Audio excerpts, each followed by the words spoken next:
नमस्कार दोस्तों।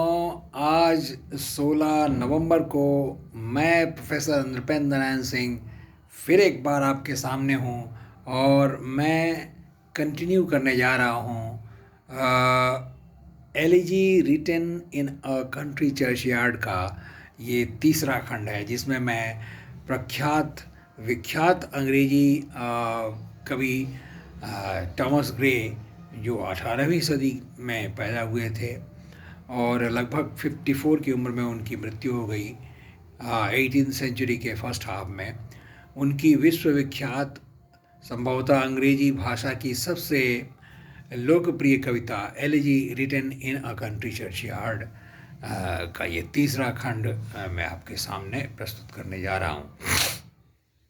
जैसा कि मैं कह चुका हूँ, कई बार रिपीट कर चुका हूँ कि ये कविता आम आदमी जो गांव में रहते हैं, टॉमस ग्रे के अपने गांव के जो लोग अनाम गुमनाम लोग, जो साधारण जीवन जी करके इस दुनिया से चले गए, उनके लिए, उन साधारण लोगों के लिए एक असाधारण सी कविता लिख के गए, जिससे हमेशा साधारण लोगों के जीवन के महत्व को जो है आने वाली पीढ़ी हमेशा के लिए उनके महत्व को समझ सके सही सही रूप में।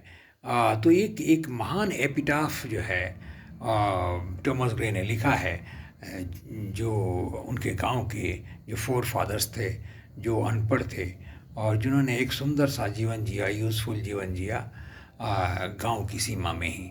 तो ये एक एपिटाफ है, एक शिलालेख है, जो टुम्ब स्टोन जो बनाया जाता है, टुम्ब पर लिखा जाता है। बड़े बड़े लोगों के सुंदर कविताएं लिखते हैं लोग, छोटी छोटी, उनकी प्रशंसा में। तो ये एक महान टुम्ब स्टोन पर पर लिखी जाने वाली बड़े बड़े लोगों के जो टुम्ब होते हैं, कब्र होते हैं, उन पर जो लिखी जाती है सुंदर कविताएं, सुंदर स्ट्रक्चर भव्य बनाए जाते हैं उनके कब्रगाह पर। जैसे आप ताजमहल ही देखिए, वो एक टुम्ब है मुमताज़ महल का और शाहजहाँ का। तो उतने भी भव्य बनाए गए। और आप अगर ईसाइयों के या मुस्लिम ग्रेवयार्ड में जाएं तो बहुत सुंदर सुंदर जो है टुम्ब बनाए जाते हैं और उन पर बहुत सी अंग्रेज़ों के खास करके कविताएं लिखी होती हैं, जो बहुत सुंदर और टैलेंटेड लोग, कवि लोग लिखते हैं। तो वो जो एपिटाफ होता है, वही एपिटाफ सप्लाई करता है, यहाँ तैयार किया है साधारण लोगों के लिए, elegy written in a country churchyard में। तो साधारण लोगों की असाधारण यादगार कविता है ये इस कविता में मैं अभी पहुंचा हूं 12वें स्टांजा में। मित्रों, मैं जो बहुत ही रिमार्केबल स्टांजाज हैं उनको मैं पढ़ूंगा, क्योंकि संभव नहीं है कि हर स्टांजा पढ़ा जाए। और वो उपलब्ध है गूगल में, नेट पे उपलब्ध है, कोई भी पढ़ सकता है। बहुत से नोट्स उपलब्ध हैं बाज़ार में, ये कविता पढ़ी जा सकती है। मैं जो मोस्ट रिमार्केबल जो लाइंस हैं, जो बहुत ही दिल को छू लेने वाली हैं, जो बहुत ही परफेक्शन से भरी हुई हैं, ऐसे जो स्टांजास हैं, मैं आपके सामने उन्हीं को प्रस्तुत करूँगा। कहता है कि ये जो अनपढ़ लोग जो थे, सो कॉल्ड तथा कथित, वो उनमें बहुत क्वालिटीज़ थी, लेकिन चूंकि उनके पास अवसर उनको नहीं मिला, उनके टैलेंट को, उनके पोटेंशियलिटी को उभारने का जो है उनको अवसर नहीं मिला, वरना वो बहुत बड़े कवि भी बन सकते थे, राजनीतिज्ञ बन सकते थे, संगीतकार बन सकते थे, मिल्टन की तरह कवि बन सकते थे, बहुत बड़े संगीतकार बन सकते थे, एम्पायर खड़ी कर सकते थे, साम्राज्य खड़ी कर सकते थे। 18वीं सदी की बात है, तो नेपोलियन वगैरह समय थे, तो बड़े बड़े साम्राज्य थे। तो साम्राज्य की बात करता है कि साम्राज्य खड़े करते थे, योद्धा बन सकते थे। तो बहुत सारे गुण जो हैं वो इनके जो हैं वो दब गए, क्योंकि वो उभरे नहीं, क्योंकि ये गरीब थे और गरीबी में जो है प्रतिभा को उभरने का मौका नहीं मिला। तो कहता है कि perhaps in this neglected spot is laid some heart once pregnant with celestial fire. Hands the rod of empire might have swayed, or wick to Stacy, the living lyre. कहता है कि शायद इस कोने में जो आदमी दफन हुआ है वो उसके हृदय में स्वर्ग की आग जल रही होगी, यानी उसमें बहुत आकांक्षा, बहुत ही महत्वाकांक्षा से भरी होगी।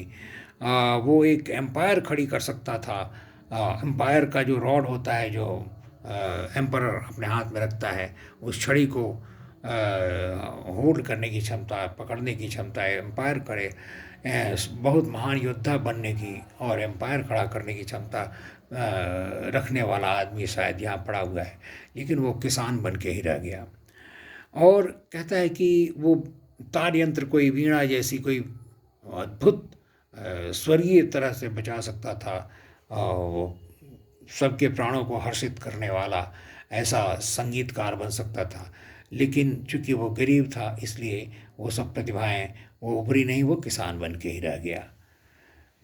But knowledge to their eyes, her ample page, rich with the spoils of time, did never unroll.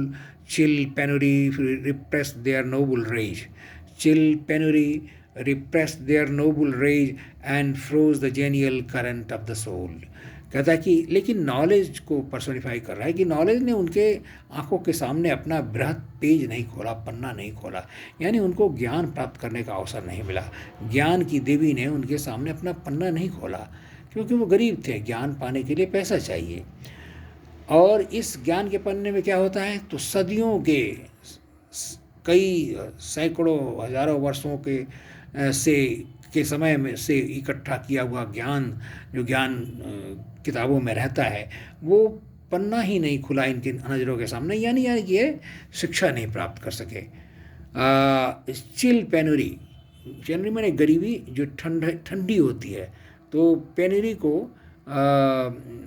यानी गरीबी को उसने कहा कि ये सब चीज़ को हृदय की नोबल जो इतनी आशाएं, आकांक्षाएं, महत्वाकांक्षाएं हैं, सब पर ठंडा जो है बर्फ़ की तरह जो है ये बर्फ़ डाल देती हैं। यानी उनके नोबल जो जितने भी जो उनकी सुंदर जो भावनाएं, महत्वाकांक्षाएं हैं, उन पर जो है ठंडी, बहुत ही चिल, यानी बहुत ही ठंडी, अत्यधिक ठंडी गरीबी ने उन सबको जो है फ्रीज कर दिया, जिससे कि बर्फ़ से ढक दिया। यानी कि उनकी तमन्नाएं, इच्छाएं, उनकी आकांक्षाएं सब ठंडी बर्फ़ में दफन हो गई, और उनके हृदय के जो उद्गार थे, जो इनके हृदय की जो इच्छाएं थी, वो फ्रीज कर गई। वो genial current of the soul, उनके आत्मा की जो उच्च आकांक्षा थी, जो अरमान थे, वो सब जो है फ्रीज हो गए, बर्फ़ की तरह ठंडे हो गए गरीबी में। यहाँ कहता है कभी दूसरे स्टांजा में कि बहुत सी प्रतिभा गुमनाम रह जाती है, बहुत सी चीज़ें जो हैं दुनिया में आती हैं जिनको कोई जान नहीं पाता, जिनको कोई देख नहीं पाता। उसी तरह ये भी जो है दुनिया में आए और दुनिया ने इनकी अच्छाई को कभी न देखा न परखा, कभी मौका ही नहीं मिला कि इनके हृदय के भीतर कोई झांक सके, इनकी प्रतिभा का आकलन कर सके, कोई इन्हें मिला ही नहीं। जैसे कितने ऐसे रत्न हैं जो कि जिनकी किरणें बहुत ही सुंदर, सीरीन, एकदम बहुरंगी, सतरंगी किरणें बिखेरने वाले ऐसे रत्न हैं, जो कहाँ पड़े हुए हैं, तो वो अंधेरी गुफाओं में पड़े हुए हैं। गुफाओं में, वो गुफा जो समुद्र के तल में है, समुद्र में भी पहाड़ हैं जिनमें गुफाएं हैं और जो अंधेरी हैं, तो समुद्र के तलहटी पर, समुद्र के सरफेस पे जो बहुत मीलों भीतर हैं, वहाँ कोई पहुँचता नहीं, अनफैथम्ड है, वहाँ कोई गया ही नहीं, वहाँ डार्कनेस फैला हुआ है, वहाँ ऐसे रत्न पड़े हुए हैं जिनसे सतरंगी अद्भुत प्रकाश निकलता है। तो उन रत्न के समान जो समुद्र में छिपे पड़े हैं, उनको कोई देखता नहीं, वैसे ही ये हमारे गांव के जो अनपढ़ किसान थे, वो भी उस रत्न की तरह हैं जो समुद्र के गुफाओं में पड़े रहे, उनको कोई देखा नहीं, वहाँ कोई गया ही नहीं कि उनको कोई डिस्कवर करे, धरती पर लाए। तो इनकी प्रतिभा को पहचाना ही नहीं गया, इनमें भी उस रत्न जैसी जो है कीमती चीज़ छुपी हुई है। लेकिन इनको किसी ने जो है ना डिस्कवर नहीं किया, वो गुमनाम पड़े ही रहे अपने गांव में, जिस तरह की रत्न पड़ा रहता है समुद्र की गुफाओं में। और कितने ही फूल, सुंदर फूल वो जो हैं वो खिलते हैं रेगिस्तान में, और ब्लश करते हैं, वहाँ हंसते हैं, और शर्म और ब्लश, उनके गालों पे लाली छा जाती है जैसे सुंदरियों के, वैसे वो ब्लश मुस्कुराते हैं, और उनकी स्वीटनेस जो है वो बेकार जाती है, उनकी सुंदरता, उनका फ्रेगरेंस, ये सब डेजर्ट एयर में यानी रेगिस्तान की हवा में बेकार ही वो खिलते हैं, उनको कोई देखता नहीं। रेगिस्तान में भी बहुत सुंदर फूल खिलते हैं, लेकिन उनको कोई देखता नहीं। उसी तरह ये रेगिस्तान के फूल की तरह है मेरे गांव के ये जो अनपढ़ लोग हैं, और इनकी सुंदरता, हृदय की सुंदरता को किसी ने देखा परखा नहीं, ये गुमनाम रह गए। कहता है कि इस गांव में हेम्पडेन जैसा कोई नेता और राजनीतिज्ञ था जिसने विद्रोह किया था, तो अपने गांव के किसी क्रूर जमींदार का जो है के सामने खड़ा होने वाला, विद्रोह करने वाला कोई हेम्पटेन जैसा बहादुर राजनीतिज्ञ जैसा कोई बहादुर यहाँ आत्मा पड़ी हुई है कि इस कब्र में के नीचे जो हेम्पटेन जैसी बहादुरी रखती हो।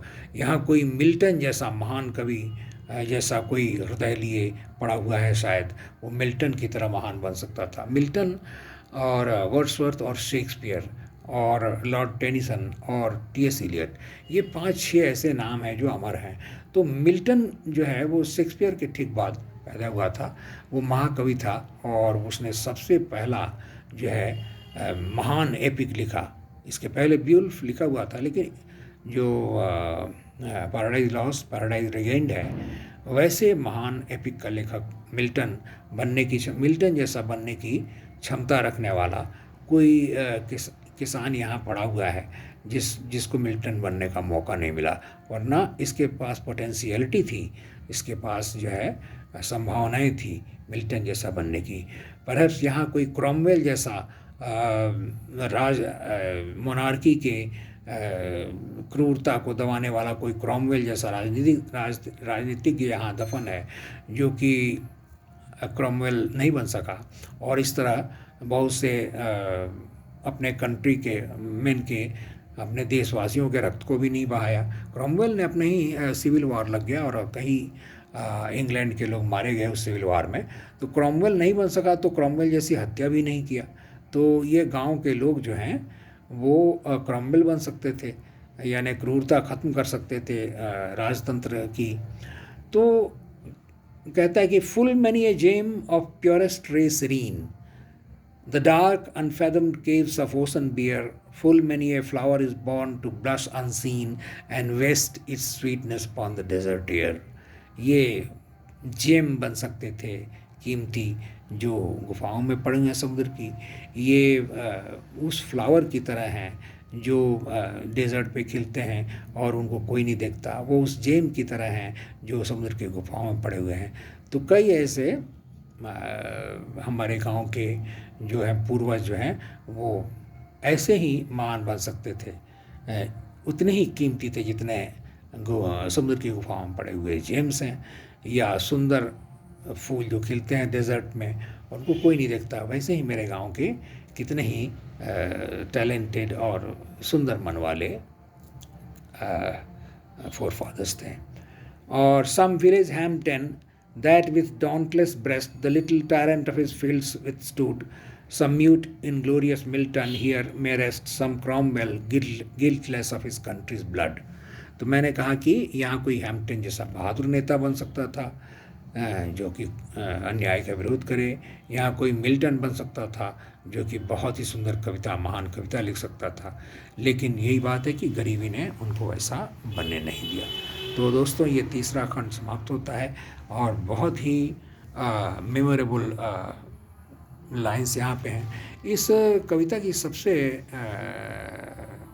इस एलिजी की सबसे बड़ी खासियत यह है कि इसका जो लैंग्वेज है वो परफेक्शन है, यानी 8 सालों तक राइटिंग और री राइटिंग करके थॉमस ग्रे ने इसमें परफेक्शन लाया, जो कि एक एक वर्ड जो है इसका रिप्लेस नहीं किया जा सकता।